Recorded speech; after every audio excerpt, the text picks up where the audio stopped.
皆さんこんにちは、チースタジオです。よろしくお願いします。今回は昨日発表になりましたソニーのシネマカメラ FX5 の体験会に本日行ってきましたので、その時のお話をしようと思います。私は FX3 も FX30 も持っていなくて、普段の動画は ZV-E1 を使っています。なので今日は ZV-E1 を使っている私が今回新しく発表になる FX5 を触ってみてどう感じたかっていう目線でお話をしたいなと思います。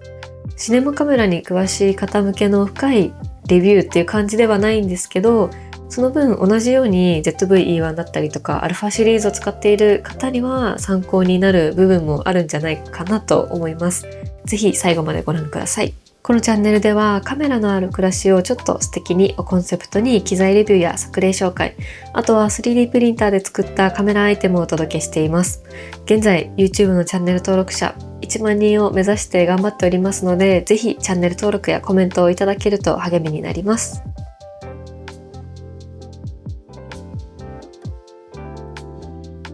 まず本当に簡単にではあるんですけど、 FX5 がどんなカメラなのかについてお話をしたいと思います。 FX5 はソニーのシネマラインの新しいカメラで、発売日は8月の21日で、価格がボディ単体のモデルが約80万円ぐらいで、 XLR ハンドル付きがだいたい90万円くらいとなっています。新開発のフルサイズの積層型のセンサーが入っていて、5K のオープンゲートの撮影だったりとか XOCN っていう16ビットの圧縮ローの内部収録に対応したっていうのが大きなトピックになっていると思います。この XOCN の内部収録っていうのは今までのベニスだったりブラーノといった上位のシネマカメラだけの機能だったので、今回発表された FX5 のあのサイズ感に入ったのはすごいことなんだそうです。最初にまずカメラの外観だったりとか、触って持ってみて思ったことについてお話をしようと思うんですけど、なんか思った以上に軽く感じたなっていうのが正直な印象でした。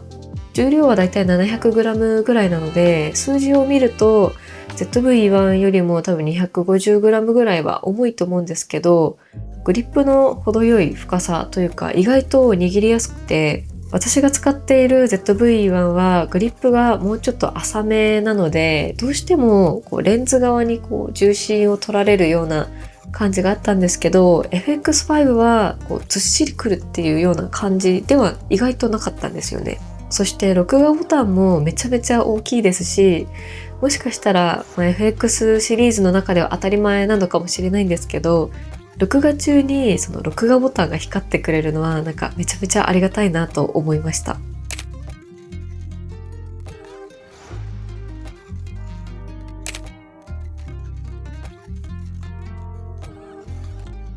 そして背面液晶についてなんですけど、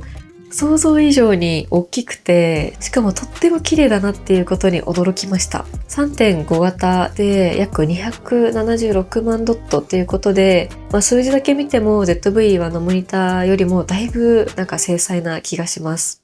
ZV-E1 だとカメラ本体自体がまず小さいので、室内とかで撮る分には全然今のこのモニターでも大丈夫なんですけど、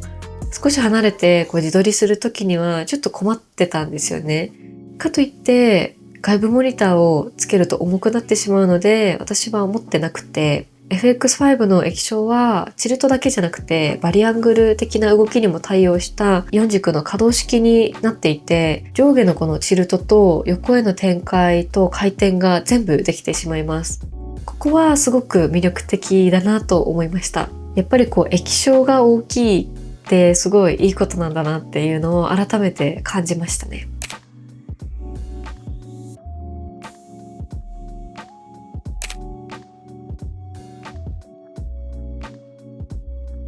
そして私の一番の難関だったのが、設定の UI が今までのモデルと違いすぎたっていうことです。というか、シネマカメラの用語自体も詳しくはちょっとわからないまま行ってしまったので、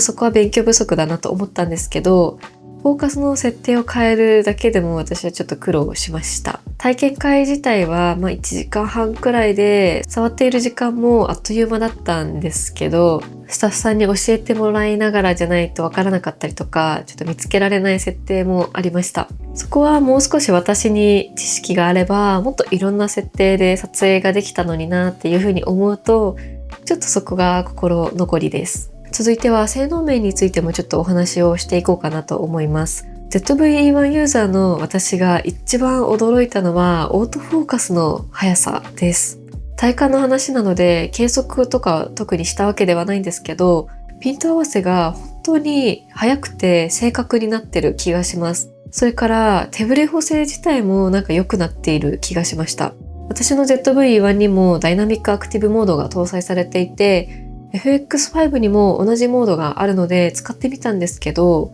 背面液晶を見ながら撮影をしていて、こんなにダイナミックアクティブモードってこんなに手ブレ補正少なかったっけって思ったのが撮影している時の印象としてあって、一瞬自分撮影が上手くなったんじゃないかなって思ったぐらいでした。ZV-E1 だとダイナミックアクティブモードで若干カクつきが気になる時があるんですけど、FX5 の方がそこはシームレスに感じましたね。もしかしたら液晶自体がすごい綺麗なので先入観的なものもあるかもしれないですけど、短い時間ではありましたが、使った体感としては改善されている気がしました。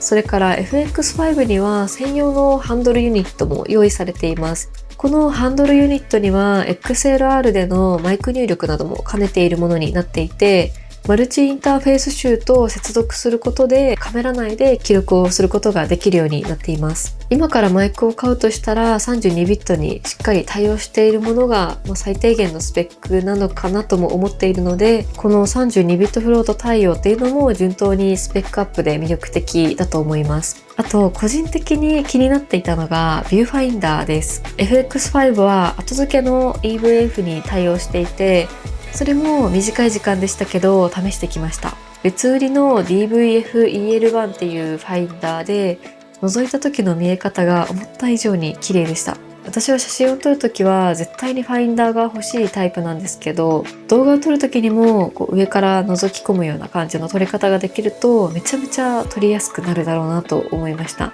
ZV-1 にはファインダーがないので、ここは素直に羨ましいなと思ったポイントです。それから最近ブラックマジックさんからカメラをお借りしてロー撮影について勉強していたので、FX5 の XOCN の圧縮ローの収録映像って編集した時どんな感じなのかなっていうところも思うところもあったんですけど、もしかしたら XOCN ローに私が使っている編集ソフトがまだ対応していないと動画を作れないなと思ったので、今回はローでの撮影は時間の関係もあって撮影はできませんでした。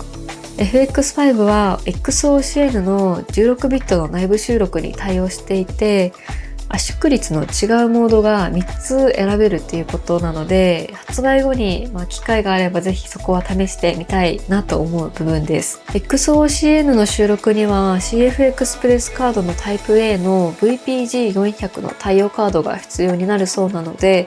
そこはメモリーカードも含めて準備がいるカメラだなと思います。また最近になってオープンゲートでの撮影の需要が高まってきているっていうとのことで、FX5 もオープンゲートでの撮影ができます。オープンゲート撮影っていうのはセンサーに対して撮影したいフォーマットに合わせて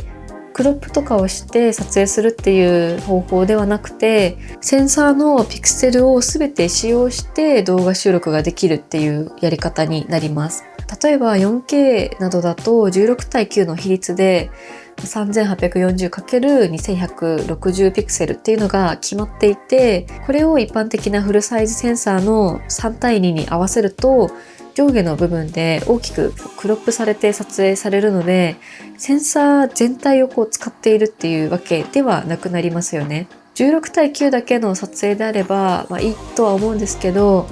例えば縦型の動画を同じ動画から切り出したりとか、それ以外のフォーマットとかアスペクト比などをいろんな映像へ加工するときだと少し不便です。なのでセンサー全体でのオープンゲート撮影ができれば自由にアウトプットを作り出せるっていうことになります。そして私が発表で気になっていた機能が 4K の 240p の対応です。発売時のファームウェアでは対応がされていないんですけど、今後のアップデートで最大 120p のフルフレーム 5K ローや 4K の 240p での撮影モードが追加されるようです。私個人的にはこの 4K240p は気になるところではあるので、ぜひ 240p が出てきてくれたら、店頭とかにあれば試してみたいです。